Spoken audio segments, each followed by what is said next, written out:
It's about time that ish died. In this video, I'm going to talk about 6 work skills that are dying in 2024, and how we're going to replace them with something else. Because in 2024, Black women were overworked, stretched thin, doing all of those things to get ahead. I get it. No more. We're not doing that ish no more. No more. So, for each of those work skills, I want to talk about 3 specific things: why this work skill needs to die, how our life will be different, and what exactly we're going to do instead. Hey, I am Rashidat, a lifestyle coach for Black women. I help us learn to work less and live more. By teaching vision casting and life skills, I help you design a life that feels as good as it looks. At the end of the day, we are so much more than our job title. And the beautiful thing about letting go of these work skills is that after I did, I found myself living my dreams. I finally healed from burnout. My blood pressure went down and I needed that. So let's get into it. The first work skill that we're leaving behind in 2024: stop trying to get ahead or get caught up, because there is no such thing as getting caught up. Let's be real. Every time we tell that to ourselves, not even 10 minutes after we've done that, we've thought of 20 more things that we need to do, and we've then added that to the list. What does that mean? Every time we finish something, we move the goalpost, which means there's always something to do. There's always more to be had. And we're not actually setting ourselves up for success. The work will never be done, sis. There's always more to do. I hate to tell, that's just reality. That's the truth. And so chasing this idea of getting caught up is this myth, this mythological creature that we keep chasing that we're never going to catch, because there's not actually one. And what it does, it leads to robbing us of our joy and robbing us of our rest. And that is definitely something we're not taking into 2025. When I finally got my mind wrapped around this idea that I could not get ahead and that I just had to be real with my sense of urgency, because I was being unrealistic in my sense of urgency and thinking that if I just hurry up and got this done, I would finally get ahead. There's no such thing, because I kept moving the goalpost. So when I finally let that mindset go, it actually gave me the permission to make space, to be intentional about rest, and to really allow myself the space to reflect on what I want and to make time for it. It really challenged me to work smarter and not harder. We've heard that phrase so many times, and I think working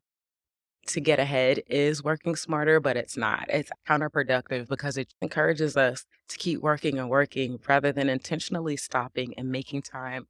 We create boundaries for our time, create boundaries for our energy, so that we're not overbooking ourselves, we're not overworking ourselves. And the way that I've learned to do that is by using my realistic schedule.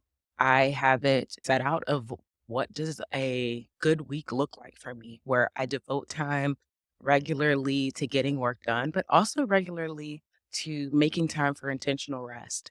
If you're looking for how to do that, I will put the video up in the corner for you so that you can watch that and check out the worksheet that goes with it. Okay, so the number 2 work skill that we are leaving behind in 2020. Please stop doing this, okay? And I'm talking to myself. I'm looking in the camera, looking at myself. Stop hoping someone will notice your hard work, because at the end of the day, ain't nobody checking for you, child. They ain't paying attention. They're looking at their own work. They're trying to get themselves ahead. And I'm not saying that's for everybody, but most of the time that is the case. And the problem with that is that when we're looking for someone to check for us, we're looking for external validation. We're looking for someone else to pat us on our back. Listen, take a second and pat yourself on the back, okay? Let's do it that way. Because as we keep relying on someone else to pat us on our back, we're looking for our validity, our approval to come from someone else. And that means we're putting our worth and our value in somebody else's hands. Somebody else's hands who does not deserve it. When I finally let this go, I was able to start seeing myself in a courageous way, rather than always seeing the things that I didn't get done, or rather than seeing all of my weaknesses. I was able to start really appreciating myself for my strengths and things I do right, the light and the power that I'm bringing to the table, and stepping into that in everything that I do. I was able to show up and do those things regardless if anybody noticed or not. And if they did, great. But that wasn't my measuring stick. My measuring stick was when I got home and my workday shut down and I was reflecting on the day, I would ask myself, did I show up fully for myself today? Was I authentic in who I am today? If I could say yes to those things, then I knew that I had a good day, that I was doing something right because I was bringing my light no matter what. And as I did that, that helped me create this healthier relationship with work as so here's what I want you to do instead of waiting for someone else to notice your hard work. Acknowledge your own wins. Celebrate how much you've accomplished and celebrate your progress for yourself, even if no one else does. If you need help, come hang out with us every Friday at noon on Freedom Fridays. Celebrating our wins is one of the first things that we do. I want to give you the space to celebrate yourself. And then also, we as a community of Black women, we're excited to celebrate you as well. So make sure you take a second. I'll put a video up in the corner for that. Okay. So the third work skill, I want you to not take it to 2024. Stop being an overachiever because that ain't helping you. I lovingly call myself a recovering overachiever, a recovering workaholic because I was taught to believe that was how I was going to be successful. But the only thing it really made me successful at was being burnt out, being overworked. It wasn't worth it. And not only that, to tie back to the last work skill that we let go of, I was putting in all that extra work, hoping that I just got more recognition. And that was going to work either. None of that overwork was actually going to create the fulfillment that I wanted. And not only that, no one was going to acknowledge me for the overwork. They were just going to give me more work. What they actually acknowledge me for is when I show up as my most authentic self. When I exchanged that, things really started to change. I started to find balance and rest in the things I wanted to accomplish. There's always tension between trying to accomplish all my goals, but also knowing I need rest. And as an overachiever, my goals and doing more seems to always win. But that's really taking away from the life that I actually wanted to live. I have to change. When I let go of trying to overwork and and do more and accomplish this sense of urgency that was unrealistic in the first place, I actually made space for the things that truly mattered. And that was making space for the rest and living the life that I want instead of being an overachiever. Redefine success on your own terms. Figure out what you want, what makes you happy, what makes you fulfilled, what makes you feel like this was a good day.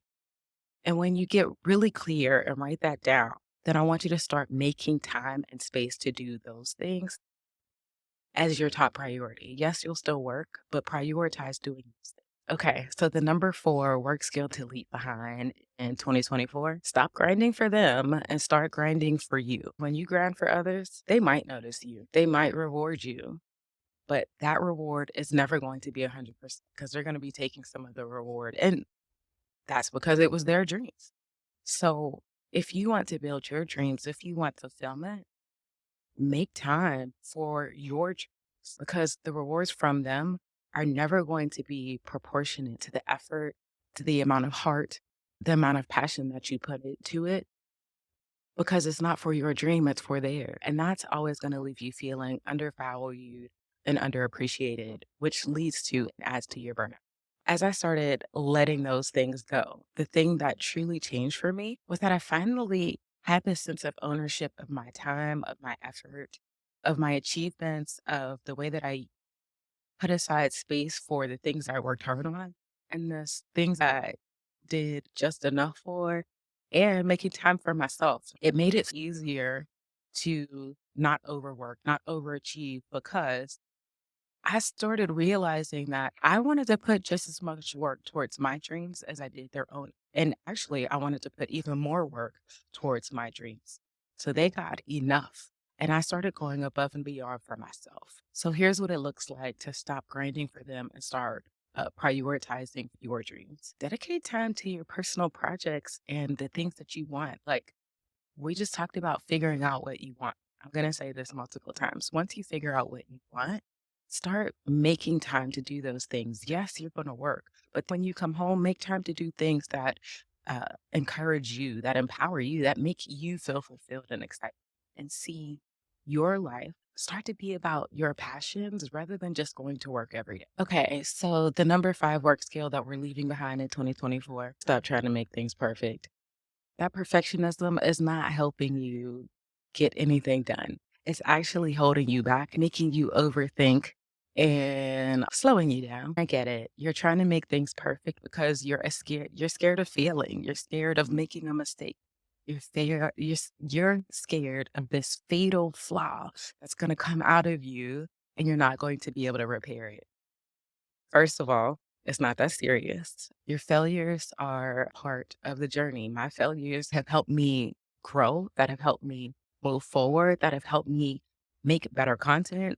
Like these are the things that actually are definitely part of the journey. You can't get around them. So embrace them and make them a part of the adventure. Enjoy them as you go. Because as you spend less time overthinking, you finally get some action. And when you get some stuff done, you actually learn. You can't learn from overthinking. You can only learn from making the mistake and doing it better next time. So give yourself the space to do that and be okay with it. Your imperfect action is going to lead to more progress than trying to get it right the first time.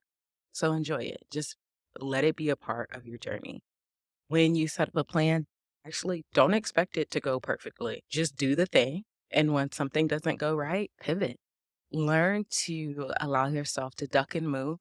Think of it as getting on a surfboard and learning how to balance because the surfboard is never just going to be stagnant. Okay, so the sixth work skill to leave behind in 2024, stop introducing yourself by your job title. You are so much more than your job title. And when we introduce ourselves by our job title, it really limits our worth and our value to being just about our achievements. But that's not even a smidget of all of the things of who you are and what you bring to the table. You have so much more depth, so much more beauty to be able to share, so much more light to be able to share with this world. If something happens to your job, you get laid off, the pandemic happens and you get furloughed and you don't get hired back, or if you have to close your business, if your identity has been tied to them, when you do not have them anymore, then the question becomes, who am I without them? And that's what makes you feel lost and incomplete. But there was always so much more to you. When you let go of that work skill, like connecting your identity to your work, you finally have a fuller sense of who you are, what makes you who you are, how to let your light shine, how to let your aura be bright, how to use your power when you step into a room. And that opens the door for you to have more than just work. There are experiences, people, memories, things to be had. But because we made so much more time for work, all we did was go to work, went to the grocery store, maybe did a fun thing here or there, maybe traveled occasionally. But we didn't make space to fully live our lives. But when you let go of that toxic work skill, you have time to fully embrace yourself and your life. So here's what I want you to do instead of introducing yourself by your job title. Introduce yourself with a statement of who you are or something that highlights maybe what you love about what you do or something that gets you excited about who you are and how you show up. Maybe something I'm a storyteller. Or for me, it would be I'm a problem solver, an encourager, an adventurer. I'm wise, but by accident because I make a lot of mistakes. Those are all things that give you a lot more context about who I am more than being a lifestyle coach or a former fashion designer. We continue to empower ourselves to keep working harder and harder. If you're on this channel, you're not here to be empowered to work harder. You realize working harder has done nothing but get you the opposite of what you want. Work plus work does not equal freedom. It just equals more work and more work and more work. And all of that more work just leads to burnout. Leaving these work skills behind at 24 will help us change that. And not just change that, that's going to help us start to grasp onto our freedom. And freedom is a beautiful thing. Okay, so now that you let go of those work skills in 2024, go to my vision board series right here and figure out what you'll do next. And now that you have all this new free time, thank you for watching.